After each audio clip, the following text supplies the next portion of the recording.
Is a disturbing trend among local teens and young people, and we want to warn you the topic of suicide will be talked about in this story. A local counselor says she's heard of multiple teens taking their own lives in just the last few weeks.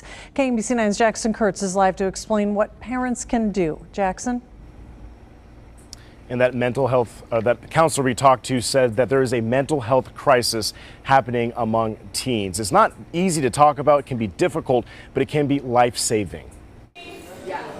Just this year, adolescent and teen therapist Courtney Codwell says she's seen quite a few young people take their own lives. I think the really scary thing is, not that, it's not scary when it's a teenager, but now we're seeing like 9-year-olds, 10-year-olds. We first spoke to her in 2022 about mental health struggles. Now, she says among young people, it's gotten worse. We're seeing the mental health crisis really hit, and it just keeps getting worse. The effects of the pandemic and social media, she says, have been big factors. So the fact that parents are giving their kids cell phones at 8, 9, 10 years old, and they're saying good luck with it.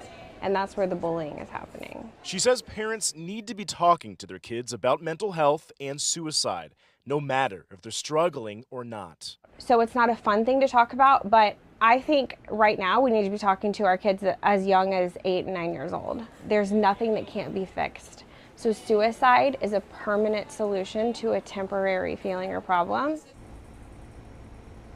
And this is a crisis plan sheet that Codwell gave us, something that parents can do to talk to their teens about their feelings, their mental health, how they're feeling, people that they can reach out to, places that they can go, and just overall how they're feeling so they can live a healthy lifestyle.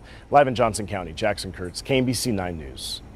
And parents are struggling too, which could impact their kids. And KMBC 9's Bria Berry is here with a warning from the U.S. Surgeon General. That is right, Lara. This was part of a public health advisory issued today. New data shows 48% of parents say on most days their stress is completely overwhelming.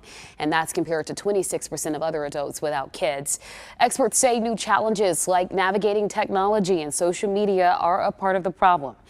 More common stressors like financial concerns and busy schedules are also to blame. The Surgeon General says there are things you can do right now to help.